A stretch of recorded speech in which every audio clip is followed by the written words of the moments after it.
জনপ্রিয় হিন্দি ছবি Munsey the mountain ম্যানে Nawazuddin সিদ্দিকীর বলা একটা দুর্দান্ত ডায়লগ ছিল, ভগবান কে ভরোসে মত बैठिए, क्या पता ভগবান हमारे ভরোসে बैठा हो। কথাটা শুনতে খুব সাধারণ মনে হলো, আজকের সমাজে এই কথাটার গুরুত্ব কিন্তু অনেক। কেন, সেটা একটু পরেই বুঝতে পারবেন। নমস্কার, আমি সুজয় নীল। আজ আরও একবার চলে এলাম আপনাদের টিভির পর্দায় যত কাণ্ড সোশ্যাল মিডিয়ায় আরও একটা নতুন এপিসোড নিয়ে। আমাদের আজকের গল্পটা শুরু হবে হিমালয়ের জীবন্ত জীবাশ্ম আবিষ্কারক ডক্টর বরখা সুব্বাকে নিয়ে।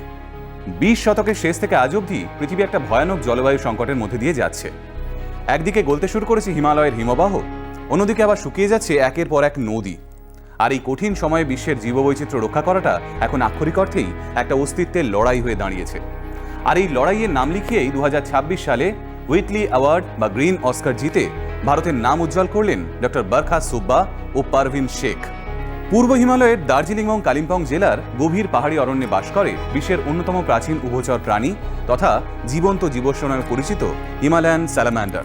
কিন্তু দ্রুত নগরায়ন, অবৈজ্ঞানিক রাস্তা নির্মাণ এবং প্রাকৃতিক জলাভূমি ধ্বংসের ফলে একসময় প্রায় হারিয়ে যেতে বসেছিল এই প্রজাতিটি। ঠিক সেই সময় ডক্টর বরখা সুব্বা গড়ে তুললেন একটা জন আন্দোলন। স্যালামান্ডার ফ্রেন্ডস নামে একটা স্বেচ্ছাসেবী উদ্যোগের মাধ্যমে চা বাগানের শ্রমিক, স্কুল কলেজের পড়ুয়া এবং স্থানীয় আদিবাসী সম্প্রদায়কে সঙ্গে নিয়ে তিনি শুরু করলেন স্যালামান্ডার রক্ষার মিশন। মানুষের সমর্থনকে শক্তি করে ডক্টর সুব্বা ইতিমধ্যে দার্জিলিং, কালিম্পং অঞ্চলের প্রায় 20টা গুরুত্বপূর্ণ জলাভূমি পুনরুদ্ধার করেছেন। কংক্রিটের বাধা সরিয়ে স্যালামান্ডারদের ফিরিয়ে দিয়েছেন তাদের প্রাকৃতিক আবাসস্থল। তার এই উদ্যোগের সুফলও মিলেছে হাতে নাতে। যেসব এলাকায় সংরক্ষণমূলক কাজ হয়েছে সেখানে গত কয়েক বছরে হিমালয়ান স্যালামান্ডারদের ডিম পাড়ার হার প্রায় 25% বৃদ্ধি পেয়েছে। বর্তমানে হুইটলি পুরস্কারের অনুদানের টাকা কাজে লাগিয়ে আগামী 3 বছর আরও 50টা জলাভূমি পুনরুদ্ধারের পরিকল্পনা রয়েছে ডক্টর সুব্বার। পাহাড় নিয়ে কথা বলতে বলতে এবার একটু বাইরে বেরোনো যাক। কালের কপোল তলে শুভ্র সমুজ্জ্বল এ তাজমহল। তাজমহল নিয়ে বাঙালির আগ্রহ চিরদিনের, শুধু স্থাপত্য শৈলী নয়, ইতিহাসের দিক থেকেও কিন্তু অনন্য এই সৌধ। আজ পায়ে পায়ে হিস্ট্রিতে তাজমহল নিয়ে কথা বলবেন মিঠুন অধিকারী।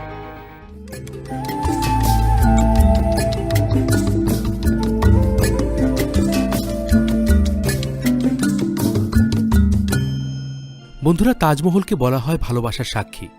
ইতিহাসের পাতায় উল্লেখ আছে শাহজাহান মমতাজকে ভীষণই ভালোবাসতেন। তবে এই ভালোবাসা ঠিক কতটা খাঁটি ছিল তা নিয়েও অনেকে প্রশ্ন তোলেন। শাহজাহান এবং মমতাজের বিবাহ খুবই অল্প বয়সে হয়েছিল, আর বিবাহের পর একের পর এক সন্তানের জন্ম দেন মমতাজ। তবে 14তম সন্তানের জন্ম দিতে গিয়ে অত্যধিক রক্তক্ষরণের ফলে মারা যান মমতাজ। তাই প্রশ্ন ওঠে, শাহজাহান যদি মমতাজকে সত্যি ভালোবাসতেন তাহলে এত সন্তান শুধু তার থেকে কেন আশা করেছিলেন? তার তো আরও বাকি 3 জন স্ত্রী ছিলেন। এছাড়া মমতাজের মৃত্যুর কয়েক মাস পরেই তিনি মমতাজের এক বোনকে বিবাহ করেছিলেন। তাই তাজমহল যে ভালোবাসার সাক্ষী, এটা নিয়ে অনেকে প্রশ্ন তোলেন। আমি দাঁড়িয়ে আছি তাজমহলের সামনে, আর আমার পেছনে রয়েছে তাজমহলের রয়্যাল গেট। এই গেটের উপরে যে ক্যালিগ্রাফিগুলো রয়েছে, এই ক্যালিগ্রাফিগুলো শাহজাহান একজন ক্যালিগ্রাফারকে নিয়ে এসেছিলেন, তার নাম ছিল আব্দুল হামিদ। তাকে তিনি ইরান থেকে নিয়ে এসেছিলেন। এখানে যে ক্যালিগ্রাফিতে লেখা আছে, এত সুন্দর ক্যালিগ্রাফি পৃথিবীর কোনো স্থাপত্যের মধ্যে নেই, এটা শুধুমাত্র তাজমহলের মধ্যেই আছে। আর এখানে যে ক্যালিগ্রাফির মধ্যে লেখা আছে তার বাংলা অনুবাদ হচ্ছে গিয়ে, হে আত্মা, তুমি ঈশ্বরের কাছে বিশ্রাম করো, ঈশ্বরের পরম শান্তি তোমার উপর ঝরে পড়ুক। 1631 সালে শাহজাহান মমতাজের স্মৃতির উদ্দেশ্যে এই তাজমহল নির্মাণের আদেশ দেন। এরপর প্রায় 22 বছর লেগে যায় তাজমহল নির্মাণ করতে। তাজমহলের চারিদিকে যে 4টে মিনার আছে আপনারা দেখতে পাবেন, এই মিনারগুলো একটু বাইরের দিকে ঝোঁকানো রয়েছে। যদি কোনো কারণে ভূমিকম্প হয় যাতে এই মিনারগুলো বাইরের দিকে ভেঙে পড়ে, মেইন সৌধকে যাতে ক্ষতিগ্রস্ত না করে, এই কারণে এইভাবে তৈরি করা হয়েছে। এরপরে তাজমহলের মেইন যে প্রধান গম্বুজ আপনারা দেখতে পাচ্ছেন, এই গম্বুজের নিচে কিন্তু কোনো পিলার নেই, এটা এইভাবে তৈরি করা হয়েছে। এই যে বিশাল ফাঁকা জায়গাটি এখন আপনারা দেখছেন, এখানে একটা সময় বাগান ছিল যেখানে রং বেরঙের নানা রকম ফুল ফুটত। এখন প্রশ্ন হলো, এই তাজমহলে কেন রাতের বেলায় কোনো রকম বৈদ্যুতিক লাইট ব্যবহার করা হয় না? এর পিছনে অনেকগুলো কারণ রয়েছে। প্রথমত, রাতের বেলা তাজমহলকে দেখার জন্য আলোর কোনো রকম প্রয়োজনই পড়ে না, কারণ এতে ব্যবহার করা সাদা মার্বেল পাথর অমাবস্যার রাতেও একে উজ্জ্বল করে তোলে। দ্বিতীয়ত, এখানে রাতে যদি আলো ব্যবহার করা হয় তাহলে এখানে পোকামাকড়ের উপদ্রব অনেক বেড়ে যাবে। আর কিছু পোকামাকড় এমন থাকে যাদের শরীরে অ্যাসিড জাতীয় পদার্থ থাকে, যা তাজমহলের সৌন্দর্যকে নষ্ট করে দিতে পারে। এছাড়া আরও একটি কারণ হল, রাতের বেলা তাজমহল আলোকিত করলে পর্যটকদের ভিড় অনেক বেড়ে যাবে, ফলে তাজমহল একটা বড়সড় সিকিউরিটি থ্রেটের সম্মুখীন হবে। আর এই সব কারণের জন্যই তাজমহলে কোনো রকম বৈদ্যুতিক আলো ব্যবহার করা হয় না। পিছনে রয়েছে তাজমহল, আর এটা হচ্ছে তাজমহলের বেসমেন্ট। আপনাদেরকে দেখা, এখানে কিছু ভেন্টিলেশন রয়েছে। এই যে এই ভেন্টিলেশনগুলো দিয়ে হাওয়া এবং আলো পাস করা হয়। এরকম প্রচুর ভেন্টিলেশন রয়েছে এখানে। আরও একটি কথা বলা হয়, যখন ঔরঙ্গজেব দারাশিকোকে হারিয়েছিলেন, ঔরঙ্গজেব এবং দারাশিকো দুজনেই ছিলেন শাহজাহানের ছেলে। শাহজাহান চাইতেন যে দারাশিকো হোক পরবর্তী মোগল সম্রাট, কিন্তু ঔরঙ্গজেব তিনি শাহজাহানের বিরুদ্ধে যুদ্ধ ঘোষণা করেন এবং দারাশিকোকে পরাজিত করেন। সে সময় তিনি দারাশিকোর কাটা মাথা শাহজাহানকে উপহার দিয়েছিলেন। বলা হয় দারাশিকোর সেই কাটা মাথা ঠিক এই জায়গাটায় মাটির নিচে কবর দেওয়া হয়েছে, যাতে শাহজাহান যতবার তাজমহলের দিকে তাকান তাতে ততবার যেন সেই কষ্টটা তিনি অনুভব করতে পারেন যে এখানে তার প্রিয় ছেলে দারাশিকোর কবর রয়েছে, এখানে তাকে হত্যা করা হয়েছে। এই যে গম্বুজটা আপনারা দেখতে পাচ্ছেন, এই গম্বুজটা একটা সময় পুরো সোনার তৈরি ছিল। এখন এইটাকে পরবর্তীকালে ইংরেজরা এই সোনাটাকে চুরি করে নিয়েছে। চুরি করার পর এটাকে কাঁসা আর পিতল দিয়ে বানিয়েছে। আর কাঁসা আর পিতল বৃষ্টির জলে এবং পলিউশনের কারণে ধীরে ধীরে এটা কালো রঙের হয়ে গেছে। তাজমহলের ভেতরে মমতাজের যে কবর এখন আমরা দেখতে পাই, এটা কিন্তু আসল নয়। এখানে উপরের দিকে যে কবর আছে সেটা একটি ডামি কবর। এর ঠিক নিচে রয়েছে আসল কবর, যেখানে পর্যটকদের যাওয়ার কোনো অনুমতি নেই। মমতাজ যখন মারা গিয়েছিলেন তখন তাকে বুরহানপুরে কবর দেওয়া হয়েছিল। শাহজাহান যখন তাজমহলের নির্মাণ কাজ শুরু করেন তখন তিনি বুরহানপুর থেকে মমতাজের কবর এই স্থানে নিয়ে আসেন এবং এখানে পুনরায় তাকে কবর দেওয়া হয়। শাহজাহানের মৃত্যুর পর তার প্রিয় কন্যা জাহানারা বেগম তার মায়ের পাশেই পিতা শাহজাহানকে কবর দিয়েছিলেন। তাজমহলে ব্যবহৃত সাদা পাথর রাজস্থানের মাকরানা থেকে আনা হয়েছিল। তো বন্ধুরা, আমি এখন রয়েছি তাজমহলের পিছনের দিকে। আমার পিছনে রয়েছে যমুনা নদী। এই যমুনা নদীর ঠিক ওপারে ওখানে রয়েছে মেহতাব বাগ। এইখানে শাহজাহান চেয়েছিলেন যে তাজমহলের মতো দেখতে আরও একটি কালো রঙের তাজমহল নির্মাণ করতে। অনেকে বলে থাকেন যে তাজমহলের এই দিকটা হচ্ছে গিয়ে আসলে সামনের দিক। শাহজাহান নদীপথে আগ্রা থেকে নৌকা করে এইখান থেকে তাজমহলে ঢুকতেন। সাদা পাথরে তৈরি হওয়ার কারণে তাজমহলের রং এক এক সময় এক এক রকমের হয়। একদম ভোরবেলায় এটিকে গোলাপি রঙের দেখায়, দুপুরবেলায় এটি সাদা রঙের দেখায়, সন্ধ্যায় সূর্যাস্তের সময় এটির রং হয় সোনালি, আর রাতের বেলায় এই রং হয় গাঢ় নীল। এই তো গেল তাজমহলের অপরূপ সৌন্দর্যের বর্ণনা। আবার ফিরব ইতিহাসের কিছু রোমাঞ্চকর তথ্য নিয়ে। ততদিন ভালো থাকবেন, সুস্থ থাকবেন। এইবারে আসা যাক চম্বলের স্কিমার পাহারাদার পারভিন শেখের কথায়। চম্বল উপত্যকার রুক্ষ বালুচরে পারভিন শেখ লড়ছেন এক বিরল জলচর পাখি ইন্ডিয়ান স্কিমারকে বাঁচানোর জন্য। একসময় চম্বল নদীতে এই পাখির সংখ্যা দ্রুত হারে কমতে শুরু করে। কারণ ছিল একাধিক: যথেচ্ছ বালি উত্তোলন, বাঁধ থেকে হঠাৎ জল ছাড়া, আর গবাদি পশুর উপদ্রবে এই পাখিদের বাসা প্রায় ধ্বংসই হয়ে যাচ্ছিল। পরিস্থিতি এতটাই খারাপ হয়ে গিয়েছিল যে অনেকেই মনে করেছিলেন হয়তো ডোডো পাখির মতোই স্কিমাররাও পৃথিবী থেকে একেবারে বিলুপ্ত হয়ে যাবে। কিন্তু পারভিন শেখ হার মানেননি। স্থানীয় মৎস্যজীবী এবং গ্রামবাসীদের নিয়ে তিনি তৈরি করেন গার্ডিয়ান্স অব দ্য স্কিমার নামের একটা উদ্যোগ। এলাকার মানুষদের প্রশিক্ষণ দেওয়া হয় যাতে তারা চম্বলের বিস্তীর্ণ বালুচরে স্কিমারদের বাসা পাহারা দিতে পারেন এবং ডিম ও ছানাদের নিরাপদে রাখতে সাহায্য করেন। তার এই জেদের ফলও মিলেছে একেবারে হাতে নাতে। 2017 সালে চম্বল এলাকায় যেখানে ইন্ডিয়ান স্কিমারের সংখ্যা ছিল 400-র কাছাকাছি, 2026 সালে তা বেড়ে দাঁড়িয়েছে প্রায় 1000-এ। হুইটলি পুরস্কারের অনুদানের সাহায্যে নিজের মডেলকে আরও বড় পরিসরে ছড়িয়ে দিতে চান পারভিন শেখ। ভবিষ্যতে মহানদী ও সোন নদীতে তিনি তৈরি করতে চান স্কিমারদের জন্য নিরাপদ সেফ করিডর। তবে প্রকৃতিকে বাঁচানোর কথা বলতে বলতেই আমাদের একটু সতর্ক হতে হবে চারপাশের অদৃশ্য বিপদগুলো নিয়েও। 2026 সালের এপ্রিল মাসে দক্ষিণ আটলান্টিক মহাসাগরের একটা ক্রুজ জাহাজে বিরল হান্টা ভাইরাস সংক্রমণের ঘটনা বর্তমানে সারা বিশ্ব জুড়ে তৈরি করেছে একটা উদ্বেগের পরিবেশ। বিশ্ব স্বাস্থ্য সংস্থা হু ইতিমধ্যেই কানাডা, ব্রিটেন, আমেরিকা সহ 12টা দেশকে সতর্ক করেছে এই ভাইরাসটার ব্যাপারে। আর্জেন্টিনা থেকে অ্যান্টার্কটিকা এই দুর্গম পথে যাত্রা করা জাহাজের যাত্রীদের মধ্যে এই সংক্রমণ দেখা দেওয়ায় স্বভাবতই সারা বিশ্ব জুড়ে ছড়িয়েছে আতঙ্ক। ইঁদুর জাতীয় প্রাণীর মলমূত্র থেকে ছড়ানো এই ভাইরাস সহজে মানুষ থেকে মানুষে ছড়ায় না ঠিকই, কিন্তু এর মারাত্মক শ্বাসকষ্ট কোনো কোনো ক্ষেত্রে প্রাণঘাতীও হতে পারে। ভারতও এই ভাইরাসের বিরুদ্ধে সতর্কতামূলক ব্যবস্থা নিতে শুরু করেছে। আন্তর্জাতিক বিমানবন্দরগুলোতে স্ক্রিনিং এবং বিশেষ নজরদারি বাড়ানো হয়েছে বলে জানা গেছে। যদিও বিশেষজ্ঞরা বলছেন সাধারণ মানুষের এখনই আতঙ্কিত হওয়ার প্রয়োজন নেই, তবুও সচেতন থাকাটা তো অত্যন্ত জরুরি।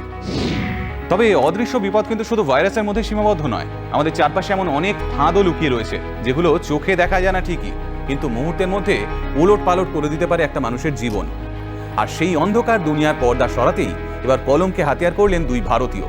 2026 সালে সাংবাদিকতায় সর্বোচ্চ সম্মান পুলিৎজার পুরস্কার জিতে ভারতকে গর্বিত করলেন মুম্বাইয়ের শিল্পী আনন্দ আর কে এবং দিল্লির ফ্রিল্যান্স সাংবাদিক সুপর্ণ শর্মা। আন্তর্জাতিক সংবাদ মাধ্যম ব্লুমবার্গের এক সাংবাদিকের সঙ্গে যৌথভাবে তারা ডিজিটাল যুগের এক ভয়াবহ সাইবার অপরাধ ডিজিটাল অ্যারেস্টের আসল চিত্র তুলে ধরেছেন তাদের বহুল আলোচিত প্রজেক্ট ট্র্যাপডের মাধ্যমে। এই প্রজেক্টের মাধ্যমে দেখানো হয়েছে কিভাবে দক্ষিণ পূর্ব এশিয়ায় গড়ে ওঠা সাইবার স্ক্যাম সেন্টারগুলো ভারত সহ বহু দেশের সাধারণ মানুষকে টার্গেট করে হাজার হাজার কোটি টাকার প্রতারণা চালাচ্ছে। প্রযুক্তির অগ্রগতির সঙ্গে সঙ্গে অপরাধ যে কতটা সংগঠিত, আধুনিক এবং অদৃশ্য হয়ে উঠছে, ট্র্যাপড তারই এক নির্মম ছবি তুলে ধরেছে। এইবার একটু অন্য প্রসঙ্গে আসি। আমাদের দেশের অনেক প্রাচীন প্রবাদের মধ্যে পুরাণ আর দর্শনের অদ্ভুত মেলবন্ধন ঘটেছে। এই নিয়ে আজ পুরাণ পাঁচালীতে আসছেন বিরাজ মুখোপাধ্যায়। সোশ্যাল মিডিয়াতে মুখুজ্জে মশাই নামেই তিনি বেশি পরিচিত।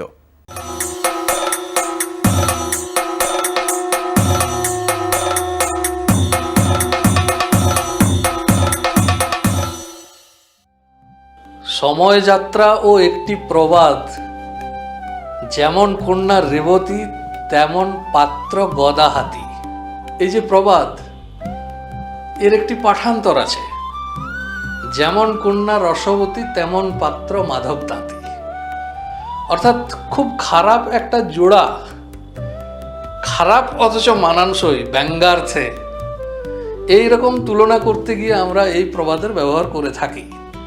এটি আদি প্রবাদ এবং এর অর্থ ওই খারাপ জড়ি নয়, খুব মানানসই জড়ি। তার আগে প্রচলিত ছিল একটি রূপকথার কাহিনী, হয়তো আপনারা সেই কাহিনী পড়েছেন। এক রাখাল তার গরুর পাল নিয়ে সন্ধেবেলা যখন ফিরবে দেখতে পেল একটি গরু কম। খুব চিন্তিত হয়ে পড়ল, মালিক তো বকবে। খোঁজাখুঁজি করতে আরম্ভ করলো, খুঁজতে খুঁজতে জঙ্গলের মধ্যে এক গুহা। সেই গুহায় ঢুকে রাখাল দেখে মায়াবী পরিবেশ, সেখানে চলছে নাচ গানা, খানা পিনা, কত লোক আমোদ প্রমোদে মত্ত।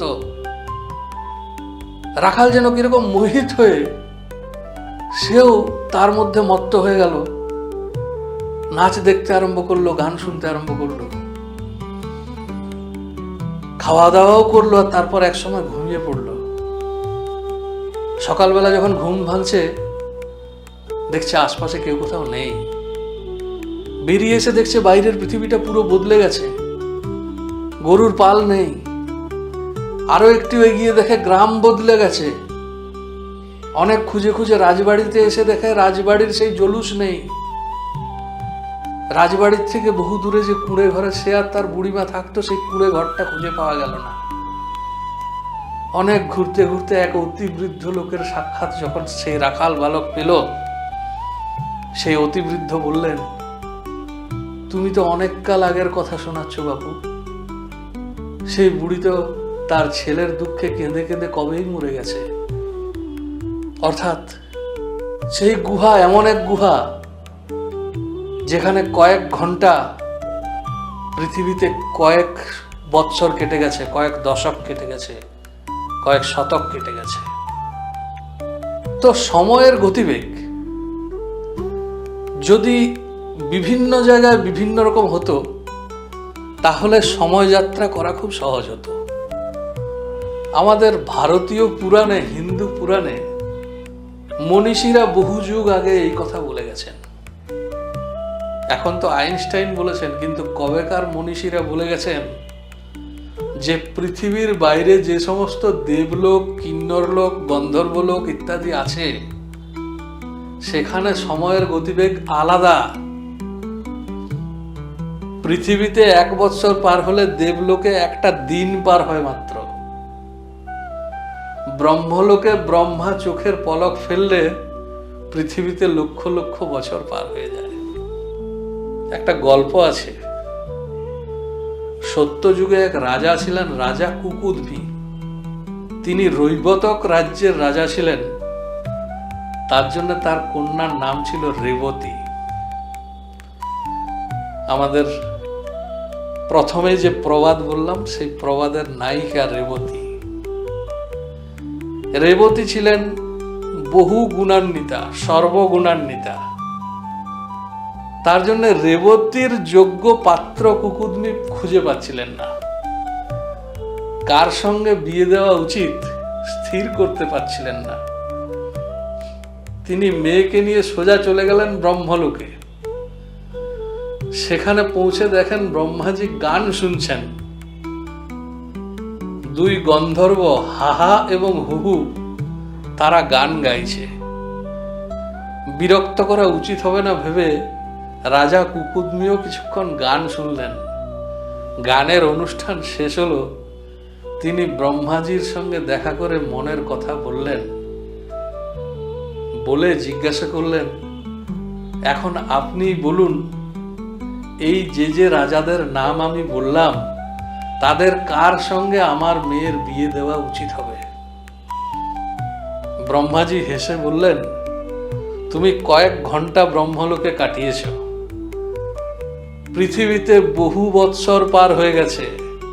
ওই রাজারা আর কেউ বেঁচে নেই। ওই রাজাদের রাজত্বও নেই। সত্যযুগ পেরিয়ে গেছে, ত্রেতা যুগ পেরিয়ে গেছে, দাপর শেষ হতে চলেছে।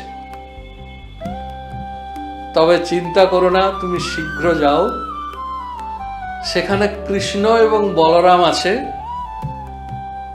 ওই হলধর বলরাম তোমার রেবতীর উপযুক্ত পাত্র।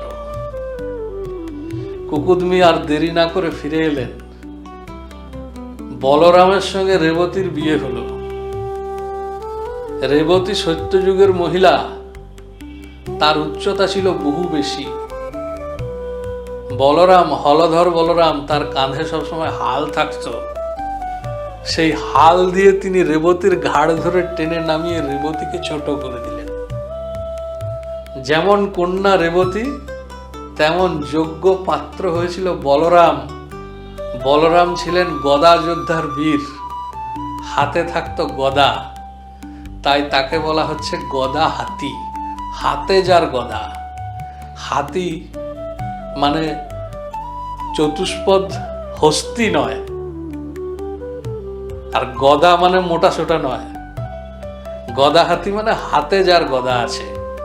যেমন কন্যা রেবতী, তেমন পাত্র গদা হাতি। সকলে ভালো থাকবেন, সুস্থ থাকবেন। দেখা হবে পরের ভিডিওতে। নমস্কার।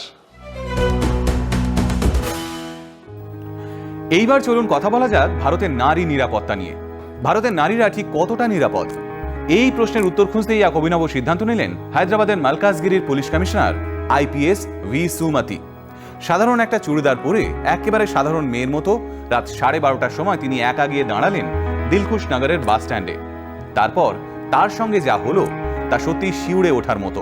মাত্র 3 ঘন্টার মধ্যেই প্রায় 40 জন পুরুষ তাকে কুপ্রস্তাব দেয়, অশালীন কথা বলে বা খারাপ ইঙ্গিত করে। ভাবুন তো, একজন IPS অফিসারের যদি এমন পরিস্থিতির সম্মুখীন হতে হয়, তাহলে সাধারণ মেয়েদের প্রতিদিন কতটা অস্বস্তি আর ভয় নিয়ে চলতে হয়। কিন্তু এখানেই গল্পটা একটু অন্যদিকে টার্ন নিয়েছে। কারণ সুমতির লক্ষ্য শুধু দোষীদের ধরে শাস্তি দেওয়া ছিল না, তিনি বুঝতে চেয়েছিলেন সমস্যার আসল শিকড় কোথায়। তার বিশ্বাস শুধু আইন প্রয়োগ করে সবসময় সমাজ বদলানো যায় না, বদলাতে হয় মানুষের ভাবনা চিন্তাও। তাই যাদের আটক করা হয়েছিল তাদের বিরুদ্ধেও প্রয়োজনীয় ব্যবস্থা নেওয়া হলেও খুব কঠোর শাস্তির পথে হাঁটেননি তিনি। বরং কাউন্সেলিং এর মাধ্যমে IPS সুমতি তাদের বোঝানোর চেষ্টা করেন কেন এই আচরণ ভুল আর কিভাবে তা একজন নারীর মনে ভয় এবং অস্বস্তি তৈরি করে। সঙ্গে দেওয়া হয় কড়া সতর্কবার্তা, যাতে ভবিষ্যতে এমন ঘটনা আর না ঘটে। ভবিষ্যতের কথা বলতে গিয়ে মনে পড়ল মাননীয় প্রধানমন্ত্রী নরেন্দ্র মোদীর সাম্প্রতিক বার্তার কথা। বিশ্বের বর্তমান সংকটের মুখে প্রত্যেক ভারতবাসীকে দায়িত্বশীল জীবনযাপন করার আহ্বান জানিয়েছেন মাননীয় প্রধানমন্ত্রী। পশ্চিম এশিয়ার যুদ্ধের কারণে ইতোমধ্যেই সারা বিশ্বে জ্বালানির দাম বেড়েছে, সরবরাহ ব্যাহত হয়েছে। তাই প্রধানমন্ত্রী সকল দেশবাসীকে পেট্রোল ডিজেল সাশ্রয় করার কথা বলেছেন। পাবলিক ট্রান্সপোর্ট, মেট্রো এবং ইলেকট্রিক ভেহিকেলে যাতায়াত করে কিংবা ওয়ার্ক ফ্রম হোম কালচার ফিরিয়ে এনে, যা আমরা অতি সহজেই করতে পারি। পাশাপাশি ঘন ঘন বিদেশ ভ্রমণ এবং ডেস্টিনেশন ওয়েডিং এর সংখ্যাও কমানোর জন্য আবেদন করেছেন মাননীয় প্রধানমন্ত্রী। এরই সঙ্গে আগামী 1 বছর অপ্রয়োজনীয় সোনা কেনা থেকে তিনি দেশবাসীকে বিরত থাকার আহ্বান জানিয়েছেন। না, আদৌ এটা কোনো আতঙ্কের বার্তা নয়, আসলে এটা জাতীয় শৃঙ্খলা এবং আত্মনির্ভরতার আহ্বান। বিপদের সময়ে বিদেশি মুদ্রার সঞ্চয় আসলে দেশের প্রতি ভালোবাসারই আর একটা প্রমাণ। চলুন এরপর আসা যাক শব্দবাজি সেগমেন্টে। বাংলা শব্দ নিয়ে কথা বলবো আর রবীন্দ্রনাথ থাকবেন না, এবার হয় নাকি? এইবারের শব্দবাজিতে রবীন্দ্রনাথের তৈরি কিছু শব্দ নিয়েই আসছে তন্ময়।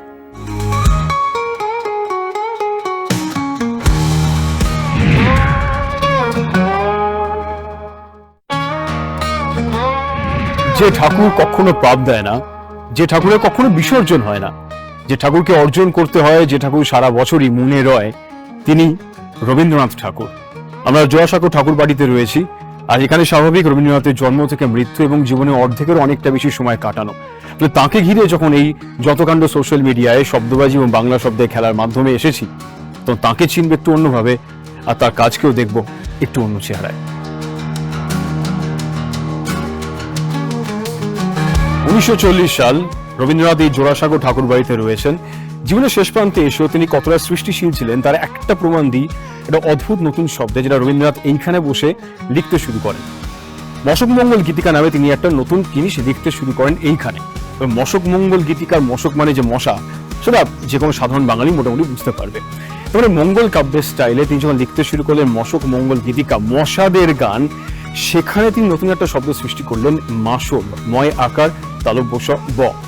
দনু সন্তান দানব আর মনুর সন্তান এই আমরা মানব। তাহলে মাসব হলো মশার সন্তান, আর এই মশার সন্তান যে মাসব, সে যে গানটা গায় তাই হলো মাসবী। তাই মাসব আর মাসবী এই দুটো নতুন শব্দ রবীন্দ্রনাথ তৈরি করলেন 1940 সালে জীবনের শেষ প্রান্তে এই জোড়াসাঁকোতে। তখনও কতটা রসিক, তখনও তার মধ্যে সৃষ্টিশীলতা কতটা রয়েছে, আরেকটা তার প্রমাণ। 1784 সালে মহর্ষি দেবেন্দ্রনাথ ঠাকুর তৈরি করেন এই জোড়াসাঁকো ঠাকুর বাটি। আর এই জোড়াসাঁকো ঠাকুর বাটি যে ঠাকুর দালান, যেখানে একটা সময় সত্যি দুর্গাপুজো হতো, সেখানে একটু আগে আমরা ছিলাম, আপনি দেখতেও পাচ্ছেন ছবিতে এখন।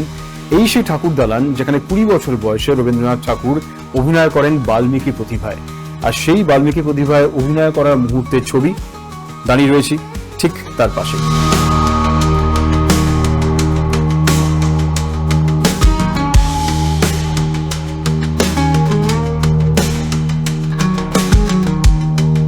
জোড়াসাঁকো ঠাকুরবাড়ির মহর্ষি ভবনের ঠিক পাশেই লাল বাড়ি, একটা ঝুল বারান্দা দিয়ে দুটো বাড়ি যুক্ত।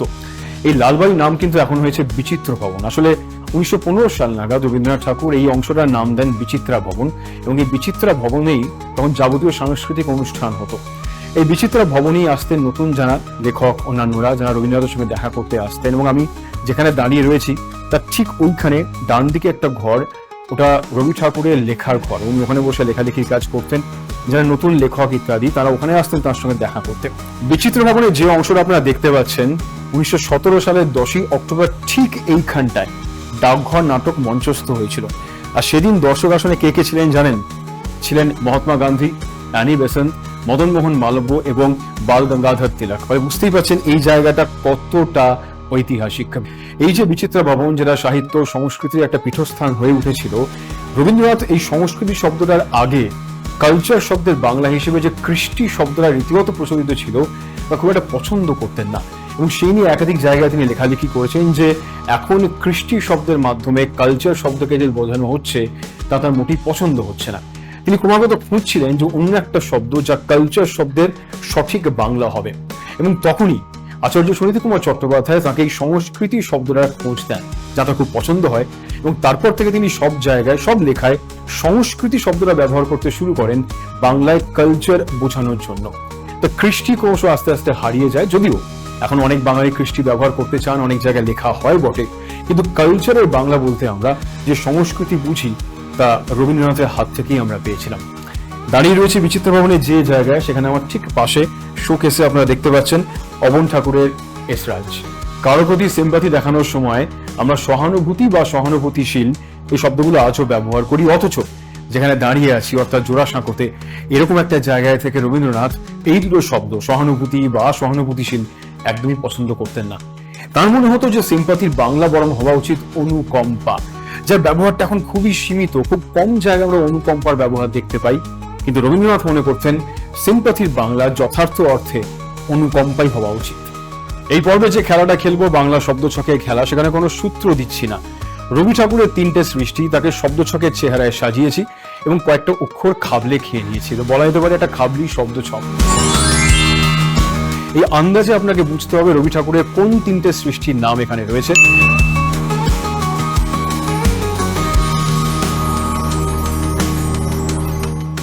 উত্তর পাঠানোর জন্য আমাদের ইমেল আইডি ddbanglasocialmedia@gmail.com। এবার উত্তর যখন পাঠাচ্ছেন ফলে স্বাভাবিক গত সপ্তাহে যে খেলাগুলো খেলেছেন তার উত্তরটা একবার দেখাতে হয়। উত্তর দেখে নিন, আর তার সঙ্গে সঙ্গে গত সপ্তাহে খেলায় যারা যারা ঠিক উত্তর দিয়েছিলেন তাদের মধ্যে কয়েকজনের নাম এই দেখুন টিভির পর্দায়।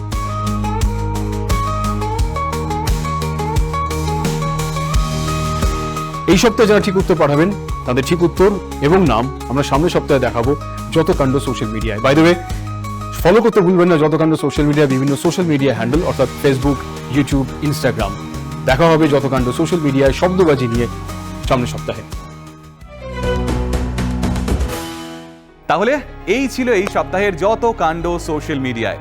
এরকমই সারা সপ্তাহ জুড়ে সোশ্যাল মিডিয়ায় যা যা ঘটনা ঘটছে তা নিয়ে ফিরে আসবো প্রতি শনিবার ঠিক সন্ধ্যে 6:30টায়। যদি মিস করে যান দেখতে ভুলবেন না মঙ্গলবার দুপুর 12টায়। আর আপনিও যদি কন্টেন্ট ক্রিয়েটার হন এবং আপনার কন্টেন্ট এই অনুষ্ঠানে দেখতে চান তাহলে আমাদের মেল করুন ddbanglasocialmedia@gmail.com এ।